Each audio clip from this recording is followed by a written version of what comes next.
Y yo recuerdo que esa mañana, yo ya sabía que se la habían llevado a Cecilia, a Susana, a Mirta, y yo tenía mucho miedo. Mucho miedo porque decía, van a venir por mí. Y bueno, yo me recuerdo así, caminando por el centro de Neuquén, no fui al centro de práctica, fui a trabajar, porque en esa época la administración pública en invierno trabajaba de tarde y en verano trabajaba de mañana.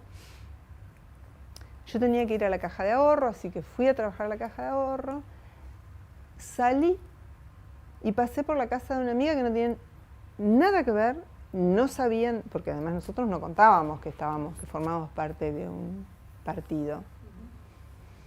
Pero estaba como muy atemorizada, y pasé a verla a esta amiga que vivía con otras amigas que sí nos conocíamos de la facultad, estudiaban otras carreras, pero nos conocíamos de ahí. ¿Y qué les conté? Que tenía mucho miedo porque habían detenido a compañeras mías de la facultad. Y me acuerdo que uno de los amigos que estaba visitando en ese momento dice, bueno, si querés te acerco hasta tu casa en auto. Y me acercó, sin saber nada, que por qué venía mi miedo. Claro. O sea, mi miedo era porque las habían detenido ellas, pero además eran mis compañeras de militancia. O sea, si las habían detenido a ellas era muy probable que a mí también me detuvieran. De hecho, esa noche, a las 2 de la mañana, o sea, a las 2 de la mañana del 12, vinieron a mi casa y me detuvieron. Me detuvieron y me llevaron a la U9, incomunicada. Antes me llevaron a la comisaría. Una comisaría que en ese momento creo que se llamaba... Bueno, pero actualmente funciona la comisaría segunda en Neuquén, que está del otro lado de la ruta. Y yo pensando, ¿viste? Es cuando ahora queda claro que si bien los militares perpetraron el golpe, hubo complicidad de la sociedad. Cuando a mí me detuvieron en mi casa, fueron a la casa de mis padres, cuando estaba saliendo, me estaban subiendo al móvil de la policía provincial, porque a mí me detuvo el ejército, pero acompañado por policía provincial. De hecho, me llevan a la comisaría provincial. Venía un auto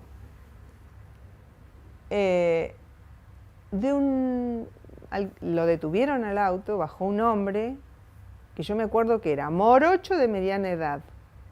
Y yo no sé por qué, supongo que le preguntaron profesión y eso, y creo que era cantante de tango.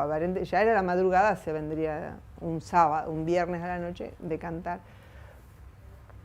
Y le dijeron si él podía ser testigo de esa detención. Y él dijo, ¿cómo no? A sus órdenes. Me llevaron a la comisaría primero y yo no me acuerdo porque estuve ahí esperando, no me acuerdo si me hicieron algo, me labraron un acta, eso no me acuerdo. Yo tengo idea que sí, sí. Y después me trasladaron, yo pregunté a dónde, no me quisieron decir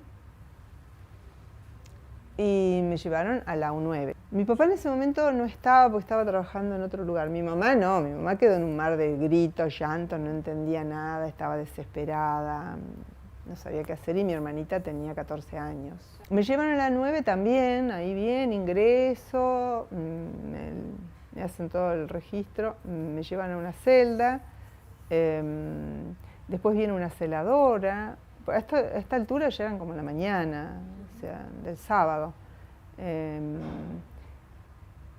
Y ahí transcurren 2 o 3 días, incomunicada. Yo pedía un abogado. Y todos los que venían, que después supe cómo es la dinámica de las cárceles, pasaron 2 o 3 días, era todo silencio. O sea, yo estaba en medio del silencio, no escuchaba nada. Sola. Me daba la impresión de que estaba en un vacío, porque no escuchaba nada. Y yo, en un momento como pude, me subí, miraba por la ventanita porque podía imaginar la casa de mis padres que estaba atrás. Se ve que alguien me vio, entonces vino la celadora y me dijeron que no podía hacer eso. No podía asomarme a la ventana. Y bueno, después de 2 o 3 días, que creo que era no me acuerdo si era un lunes o el martes, a mí me habían detenido el sábado, me vienen a buscar. Me dice, prepare sus cosas. ¿Qué pasa? Se va. Ah, yo dije, qué bueno. Así que ahí preparé el pullover. Nada más tenía, no sé si una toalla. Hay detalles que no me acuerdo. No sé si me higienicé en esa época, en esos días. No tengo el registro. Y cuando fui, me llevan, llego al hall de ingreso de la U9 y ahí me encuentro con un montón de personas. Bueno, se van, nos hacen salir a la entrada de la cárcel, la U9, que es un portal inmenso que da a una calle bastante importante de Neuquén. Cuando abrieron la puerta y vi el despliegue que había, porque yo en un momento no sé por qué me parecía me voy a algún lado, es mejor que estar en medio del silencio y sola sin saber qué pasa. No sé si pensé en ese momento me voy en libertad, pero me voy de este lugar en el que no quiero estar. Ahora, cuando se abrió la puerta y vi el despliegue de militares con armas largas, todos así apostados en ese. La U9 tiene unos cuantos metros de ingreso, creo que la vereda es de Piedralajas, es una institución muy vieja. Y en la calle, frente a la calle, luces y los carromatos de policía, ahí dije, no sé, me atravesó algo de inseguridad, me produjo esto. No sé si pensé algo, pero me generó un sentimiento de desprotección, ¿no? De esto, no saber qué pasa, de enajenación quizás. No mía, sino de pronto darme cuenta que estoy sin poderme yo, ¿no? O sea, como que estoy en manos de otros. Ni bien abren la puerta del camión para hacernos bajar, ahí fue toda una sola cosa. Alguien que me agarró el brazo, otro que me empujó, otro que me puso la venda, no sé cómo subí. Alcancé a ver un avión, algo, constaté que estábamos en el aeropuerto. Y ahí en el avión empezó, bueno, el maltrato, ¿no? Insultos, muchos insultos, amenazas, burlas. Y yo me acuerdo, a mí siempre me gustaron mucho los anillos, tenía también muchos anillos de plata. Y uno de los que nos llevaba me dijo, a vos esto no te va a servir mucho, me lo voy a llevar para mi novia, y me los empezó a sacar. Siempre vendados, a partir de ahí, siempre con la venda puesta. Nos bajaron del avión, también a los empujones nos subieron a un camión. La sensación que yo tengo es que era un camión que no tenía nada arriba, como que era un camión muy bajo, o sea, tenía barandas a lo sumo. Y nos fueron tirando ahí como tirando, como que nos fuimos acomodando, como caímos y que había otras personas. Y que hacía mucho, mucho frío, mucho frío. Ese vehículo, por el ruido, era un camión, por la cantidad de gente que parecía que estábamos ahí arriba también. Anduvo por un terreno desparejo, porque se movía. Después nos bajaron en un lugar que yo tengo la sensación de que era redondo, pero no sé por qué. Y ahí como que nos tuvieron en la intemperie, ¿no? Esposados y esposadas. Y no hablábamos, estábamos como... De hecho, yo no sé quiénes estaban a mi lado. Y siempre hacía amenazas, ¿no? O sea, como... Después después de pasar por un lugar que después sabemos que fue parecido para todos, que todos estuvimos en el mismo lugar, ¿no? Que era un lugar donde estaba lo que llamaban la parrilla, con las mismas prácticas, ¿no? El desnudar, el picanear más o menos, el firmar una declaración con los ojos vendados.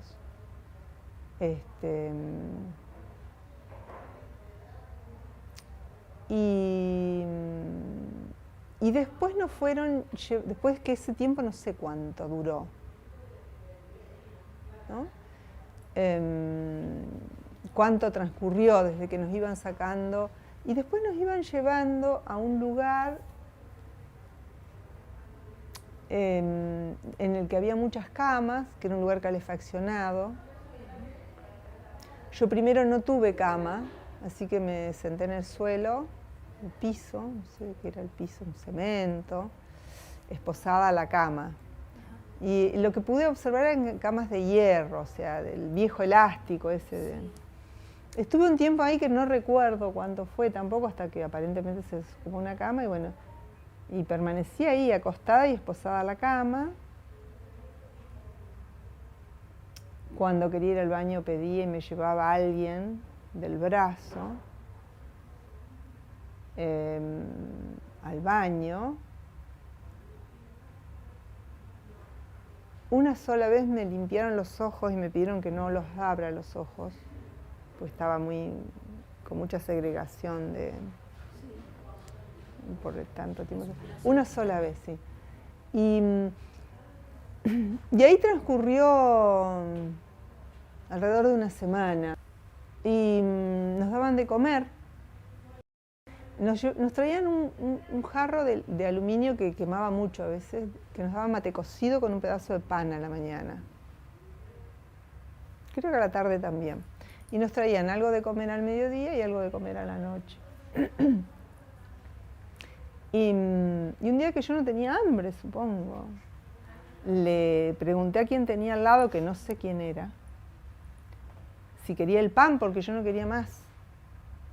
E inmediatamente me dieron una cachetada en la mano y me dijeron: socialistas, aquí no. Y recuerdo que nos habían puesto una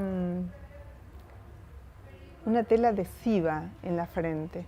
Y a mí me dijeron: cuídala y no te la saques, por nada. Y yo a esa altura obedecía, porque tenía tanto miedo que me la cuidaba. Y en un momento claro, pasó tanto tiempo que se me salió y la guardé. Yo la guardo bien en el bolsillo. Yo estaba esposada a la cama y tenía las manos libres, pero digamos, porque eran como cuchetas. Entonces, yo lo guardé, seguramente pensé, lo guardo, cosa que si me dicen que se me salió, ¿cómo tenía que cuidar? Cuando vienen y me dicen que me desatan, no me dicen nada, me desatan, le digo: ¿a dónde voy? Vamos. Me suben siempre vendada a la parte de atrás de un auto,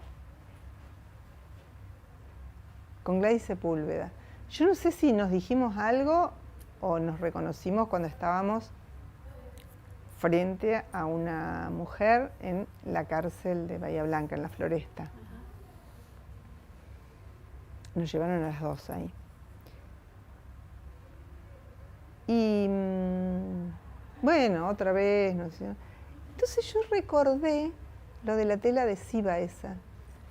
Y la saqué y leí y decía derecho, escrito con mayúsculas de imprenta. No sé qué significaba eso, derecho. No sé si a todos nos daban alguna indicación, que indicaban cuál era el destino. Bueno, ahí fuimos a la cárcel, donde ya había otras presas políticas. Convivíamos con las otras chicas que estaban por otro tipo de delito, las llamadas presas comunes, pero las mujeres que estaban detenidas por otras cuestiones. Convivimos ahí hasta diciembre del 76, en que nos trasladaron a todas a Devoto, que fuimos trasladadas a Devoto, que después supimos, con el transcurrir del tiempo, que fue el lugar elegido para hacer la concentración de todas las presas políticas del país.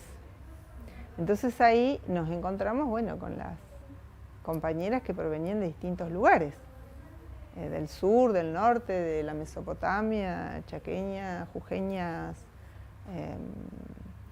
y bueno, de distintas organizaciones también. Hasta este momento estaba en la Floresta, que eran sueldas de 2 personas.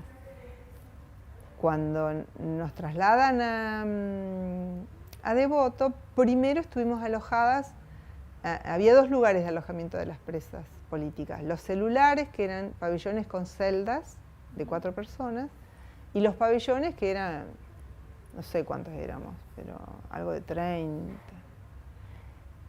donde había todas cuchetas, camas cuchetas, baño, era todo compartido, digamos.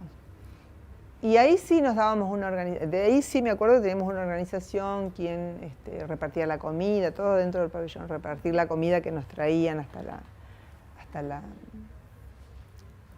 las rejas de ingreso, la higiene, el deschinche, porque había mucha chincha, había que deschinchar porque te picaban todas. Y no teníamos televisor, pero sí teníamos cartas, teníamos libros, periódico. Y fines del 76 nos concentran en Devoto. Y ahí al poco tiempo del 77 comienzan con las medidas restrictivas, llegando al punto máximo con los locutorios de vidrio. Que yo no me acuerdo exactamente cuándo fue, pero debe haber sido todo en el 77, porque eran como medidas casi semanales, ¿no? Sin diarios. El registro en la correspondencia salía abierta y ingresaba abierta. Bueno, te decía, censura en los libros que entraban. A mí, por ejemplo, un amigo me mandó un libro de un escritor muy conocido de Neuquén, Juan Benigar, cuyo título supongo que era muy sugerente: La Patagonia piensa, que en realidad fue escrito en la década del 50, creo, y tiene que ver con otra cuestión. Más de una cosmovisión desde los pueblos originarios, pero bueno, fue censurado y no ingresó ese título, digamos. Entonces organizamos el economato, que era un fondo común, había un grupo de compañeras, 2 o 3 creo que eran, como las ecónomas, que administraban, o sea, a Élida le ingresó tanto, a fulana tanto, entonces ahí en este pabellón hay un fondo de tanta plata, entonces de acá, y hacíamos un gasto en común. Y después fueron cosas que se fueron flexibilizando. Por un lado, porque nosotros denunciábamos como podíamos, porque además por ahí ingresaban obispos, de hecho fue de Nevares, a través de familiares, o sea, nosotros seguíamos intentando sacar afuera lo que ocurría, y además sabemos que la coyuntura afuera también se iba modificando. Vino el Mundial del 78, vino la Cruz Roja, o sea, hubo estos cambios. O sea, primero fue como un corte, ¿no? Un oprimir, un modificar todo, y luego se fue flexibilizando por el movimiento, esto es lo que yo creo, nuestro, y por lo que iba pasando afuera. Que era ahora me doy cuenta, una forma de resistencia. Y yo cuando te decía que subí de peso y después bajé, porque bueno, cuando pude darme cuenta y cuando pudimos tener estas opciones, como que fui logrando una alimentación que me permitiera no consumir tantos hidratos, empezamos a caminar, hacíamos gimnasia en la celda, por ejemplo. Después, cuando nos fueron permitiendo más tiempo abierta la celda, organizamos distintas actividades. Una era la clásica, contar películas, tardes de cine. Entonces, la que se acordaba contaba la película. Después, de acuerdo a los saberes de cada una, organizábamos actividades. Había una compañera que era profesora de letras, entonces hacíamos lecturas guiadas, descripción de autores. Los que sabían de economía organizaban temas vinculados a la economía. Bueno, y organizábamos eventos, teatro, todo era clandestino, pero lo hacíamos igual, ¿no? En las duchas. Teníamos un sistema de... Primero habíamos hecho una lectura de las guardias, las más flexibles, las más controladoras, entonces los hechos culturales las hacíamos en aquellas guardias que sabíamos que se ponían a tomar mate, Venían a veces los guardias, se reían, la pasaban bomba, pareciera, en el lugar adelante donde ellas estaban. Entonces entraban rara vez, las teníamos caracterizadas. Entonces en esas guardias nosotros hacíamos estos eventos.